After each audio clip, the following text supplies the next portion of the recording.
of Primary 6 from YUMIN Primary School.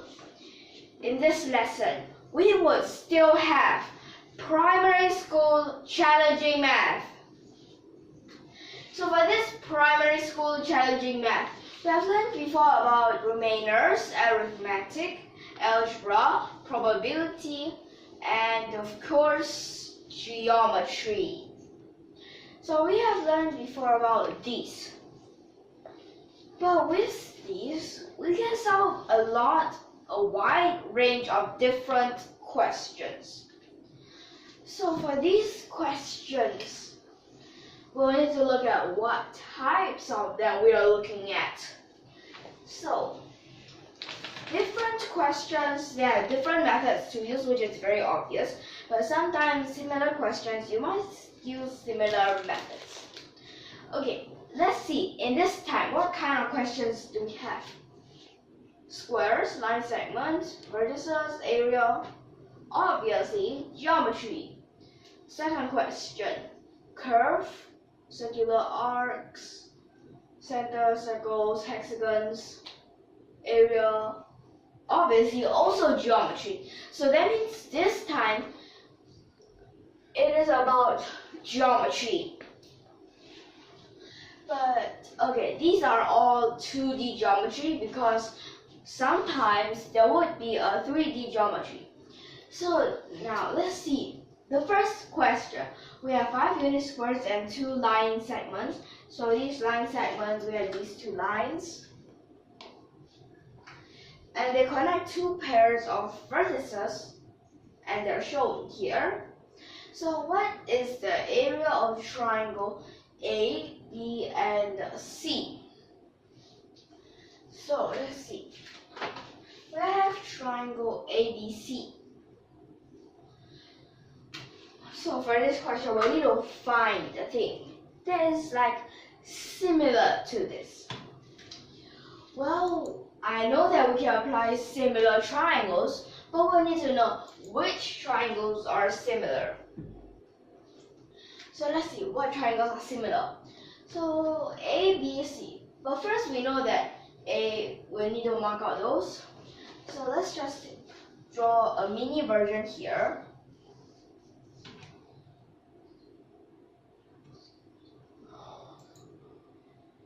So this is a smaller version of that with these line segments. So this is A, this is B, and this is a C. So we can label this as D, this part as an E, this part maybe an F, and this part is a G.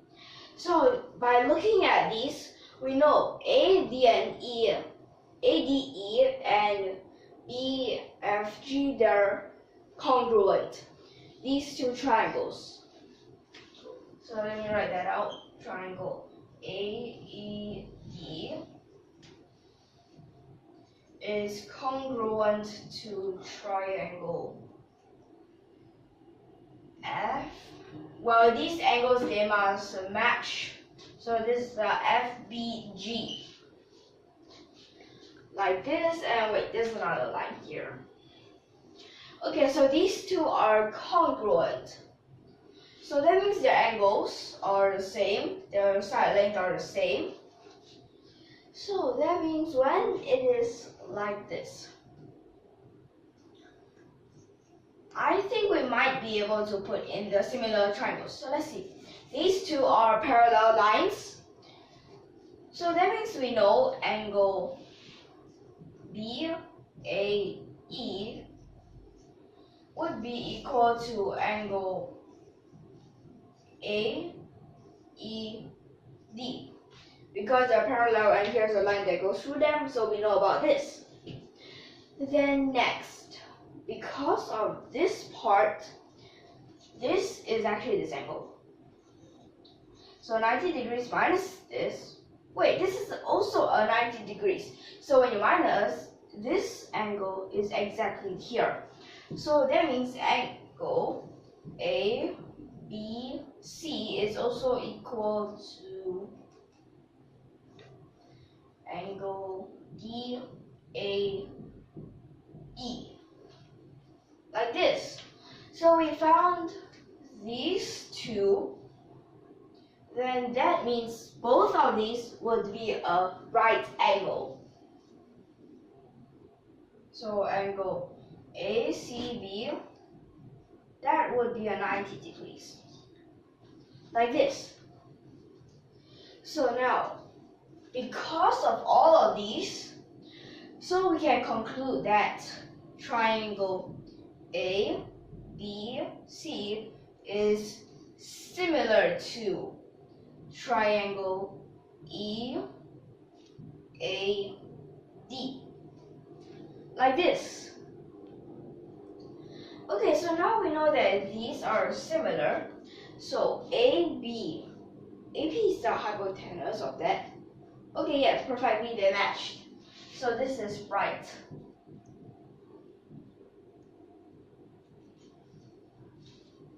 So we are given that they are unit squares. That means they're all 1, 1, 1. So AB, that's a 1. Then EA, according to that Pythagorean theorem, it says that we'll get a square root 10. Because of 3 square plus the 1 square, that's a 10, then we need square root that. Then next, compare all the other sides. So AC, this would be with ED. AC and ED.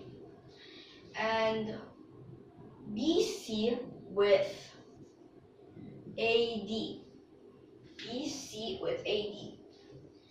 Okay, so they're all equal to 1 over square root 10. We know that ED is a 3.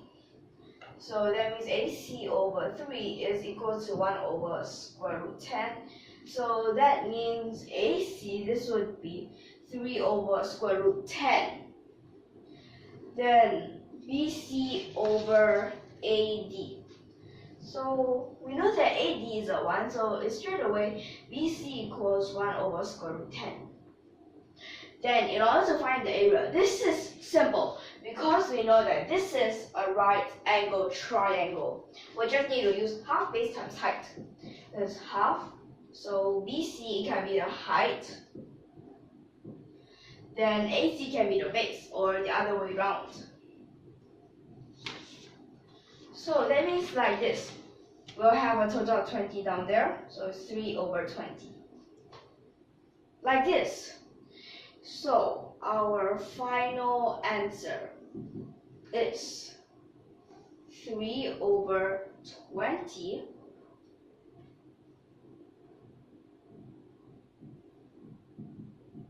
We can write unit square. Okay, so that is our answer. So take a quick look at this. Okay, but this is just method number 1. We'll continue with method number 2. So method number 2 is according to what we have learned before in analytic geometry. So analytic geometry. Now what do we have? Okay, so analytic geometry, we also need to write all these, but special. We need to know the points. So we might want to let F be the origin. So let F be the origin.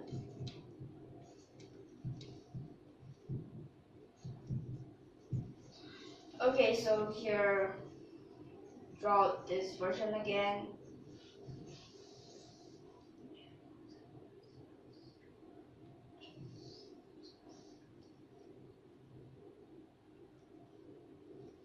Okay, so like this, and there's the lines connecting. So since we let F be the origin, here is a 0, 0. So that means A, because it goes out 3, so it's a 0, 3. Then B, other than going out 3, it also goes there 1. So this is a 1, 3. Now how about point E? Point E, you need to go that way 3, then go up 2. So that's a, 3, 2. Like this, 3, 2. So since we already know A and B, now what we need to find is C in order to use that shoelace formula. So when we look at this, at the first look, we don't know what is C, but we can try to use those analytic geometry methods. Okay, so this is AE. So let's look at line AE. So AE 0, 3, it decreases 3, 2. So it's something else. Because it decreases, that means it's a negative. But after 3, it decreases a 2. So it is a negative 2 over 3. Because we're trying to sub them in, if it's a 0, then, but this, you can also find out what is plus. Because up here, oh wait a second. Oh wait. Okay, so first we can know what this point up here is. So this plus, because this plus is the intersection with the y-axis. So this is a plus 3. So that means if x is equal to a 3, this must be a 2. So that means it should be a 1 over 3, like this. Oh wait, and the y goes.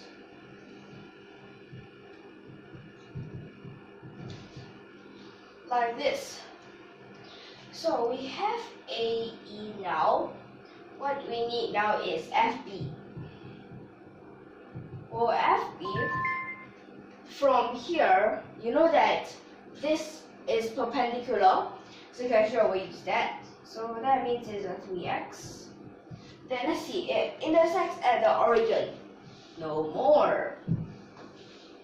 So in our analytic geometry, to find a point, we let these two be equal because they intersect.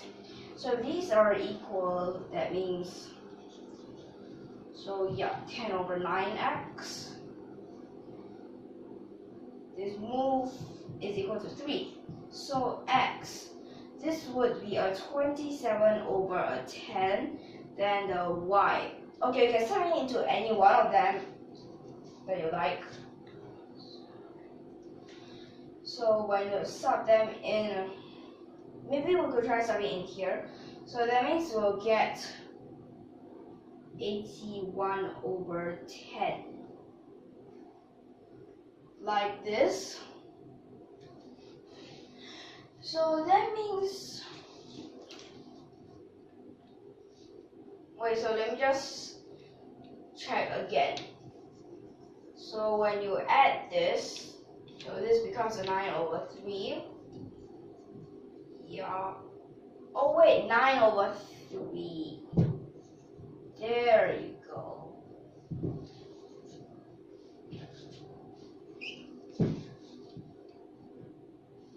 There.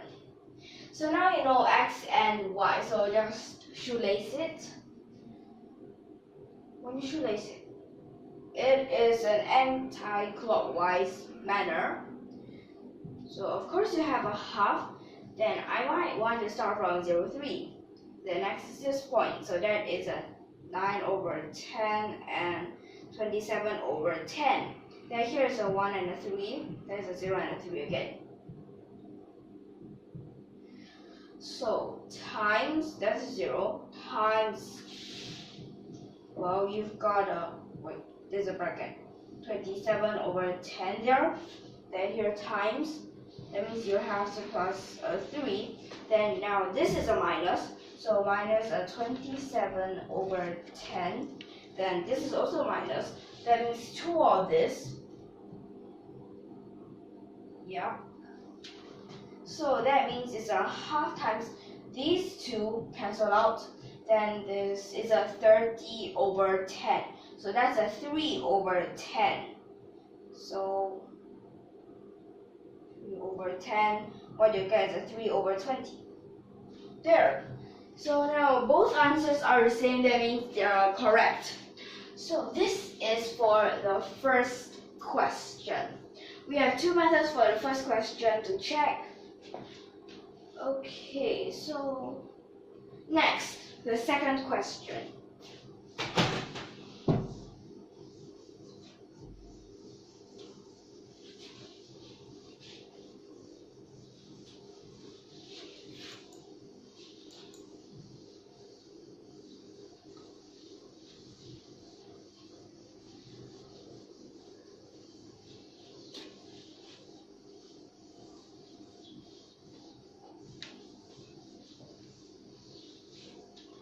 Okay, so for the second question, we have a closed curve in the figure, and this is made up of 9 congruent circular arcs, and each of the length is 2π/3, and their centers on corresponding circles is among the vertices of a regular hexagon, and this hexagon is side length 2. And what is the area enclosed by the curve? So what you see here. So this is given there, and let me just have a quick sketch.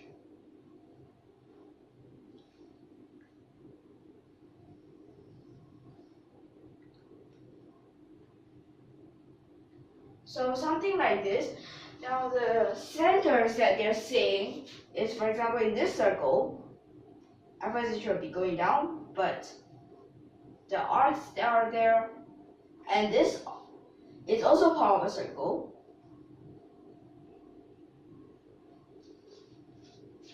Like this. So when you connect these together, well, it doesn't look right. Okay, but actually, if you really draw out properly, it is a regular hexagon with side length 2. So that means all of these are 2. Now, what's so special about a hexagon, a regular hexagon especially, is that, for example, I have one here. So a regular hexagon, they have their center, and they also have these lines. So these lines, you see, at this part, it is an equilateral triangle. That means that this is a 2. Okay, so this over here. Then this is a 2, and this is also a 2. Now, there is a formula to calculate that area of an equilateral triangle, and that is √3/4 times the square of the side. So that means in this case we can just straight away use it. So as the side length, it will be equal to a 2. So that means 2 squared, that's 4. We'll have a square root 3. So like this, we have a square root 3, but this is only one of the equilateral triangle. So that means, so square root 3, you need to times 6. Then you also need to plus, because at this part, you only have 1, you only have 1, you only have 1. But from here separate, you have 2. You have 2 of them. And how did I get this? Is because 2π/3. When you find their circumference, you realize 2πr, r in this case is half of this, that's a 1. So it's only a 1/3 of 360 degrees. So that means it would be a 120 degrees. Okay. So that means we have these. Now again, what's so special about this? So see here, since this part is 1/3 of 260 degrees, that is 120 degrees, 120, 120, and here's also 120. So that means an amazing thing happened. We only need 3 more times. So pi r squared, pi times 1. Then you need times, because it's just 1/3 of a full circle, so you need to times a third. Then you just realize you'll simplify. So you get a pi plus 6 square root 3. And just check in case there's any mistakes. Okay, so this is a hexagon. Then there's 3 of them, pi r squared. Okay, so the answer that I got is a pi plus 6 square root 3.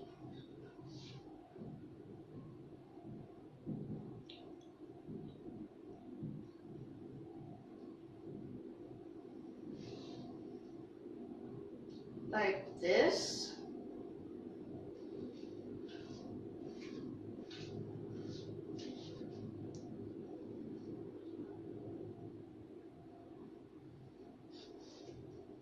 Okay, so this is all right.